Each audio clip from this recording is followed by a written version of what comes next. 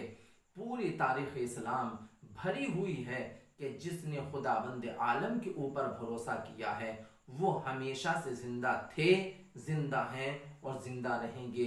ان کی مشکلات کا حل خدا نکالے گا۔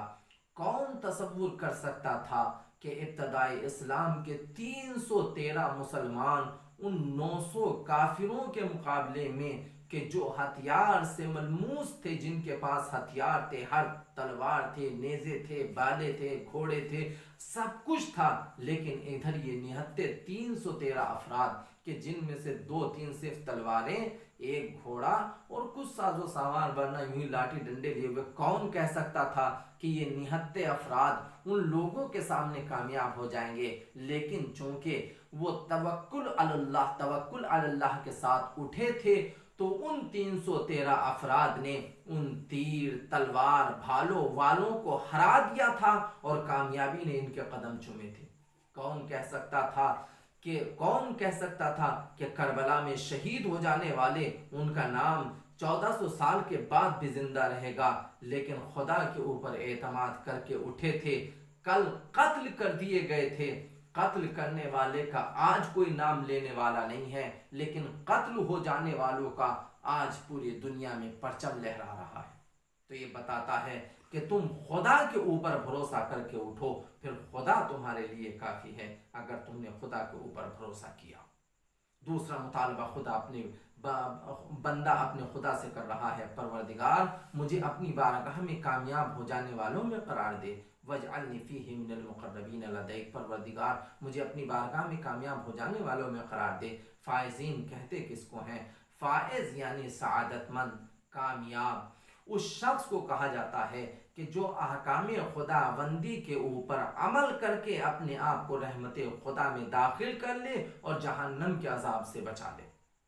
ارشاد خداوندی ہوتا ہے، قال انی لا اخاف ان عصیت ربی عذاب یوم عظیم، کہہ دو کہ میں قیامت کے عذاب سے ڈرتا ہوں کہ معصیت پروردگار کروں، یعنی تم معصیت پروردگار اس لیے نہ کرو چونکہ جہنم کے عذاب سے ڈرتے ہو۔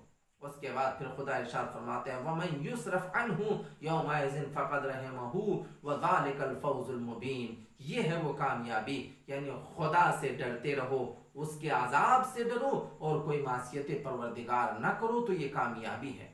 اور عبادت خداوندی میں سب سے بڑی کامیابی ہے۔ مولا کائنات امیر المومنین علی بن ابی طالب علیہ السلام 19ویں رمضان المبارک کی صبح کو جب سجدے کی حالت میں مولا کے سر کے اوپر ضربت لگی ہے، اس وقت مولا نے اعلان کیا تھا، فزت ورب الکعبہ، رب کعبہ کی قسم میں کامیاب ہو گیا۔ اور اس کے علاوہ جب ہم شہدائے کربلا کی زیارت پڑھتے ہیں تو اس زیارت میں ہم یہ اشتیاق کی شوق ظاہر کرتے ہیں، یا لیتنا کننا معاکم فنفوز معاکم، کاش ہم آپ کے ساتھ ہوتے تو ہم بھی آپ کے ساتھ کامیاب ہو جاتے۔ یعنی عبادت اور راہ خدا میں شہادت سب سے بڑی کامیابی ہے۔ بندہ اپنے خدا سے دوسرا مطالبہ کر رہا ہے، پروردگار مجھ کو کامیاب ہو جانے والوں میں، یعنی ائمہ معصومین علیہم السلام اور ان کی راہ میں قربان ہو جانے والوں میں قرار دے۔ بندہ تیسرا مطالبہ اپنے پروردگار سے کر رہا ہے، خداوندہ مجھے اپنی بارگاہ میں قربت حاصل کرنے لینے والوں میں قرار دے، اور قربت وَاجْعَلْنِي فِيهِ مِنَ الْمُقَرَّبِينَ إِلَيْكَ، پروردگار اپنی درگاہ میں قربت حاصل کر لینے والوں میں مجھے قرار دے۔ قربت کس کو ملتی ہے؟ خدا کس کے قریب ہے؟ تو خود خداوند عالم قرآن مجید میں ارشاد فرماتا ہے، اِنَّا أَكْرَمَكُمْ عِنْدَ اللَّهِ أَتْقَاكُمْ، جو متقی ہوگا، پرہیزگار ہوگا، خدا کے نزدیک وہی مکرم ہوگا، وہی قرب اختیار کرنے والا ہوگا۔ لہٰذا ہم خدا سے دعا کرتے ہیں پروردگار آج کے اس 10ویں دن ہماری ان تینوں دعاؤں کو قبول کر لے پروردگار، ہم کو متوکلین میں قرار دے دے۔ مالک تجھے واسطہ اہل بیت اطہار کا، ان کی راہ پر قربان ہو جانے والوں کا، مالک ہم کو کامیاب ہو جانے والوں میں قرار دے دے پروردگار، ہم کو تیرے قربت حاصل کرنے والوں میں قرار دے دے۔ وصلی اللہ علی رسولہ۔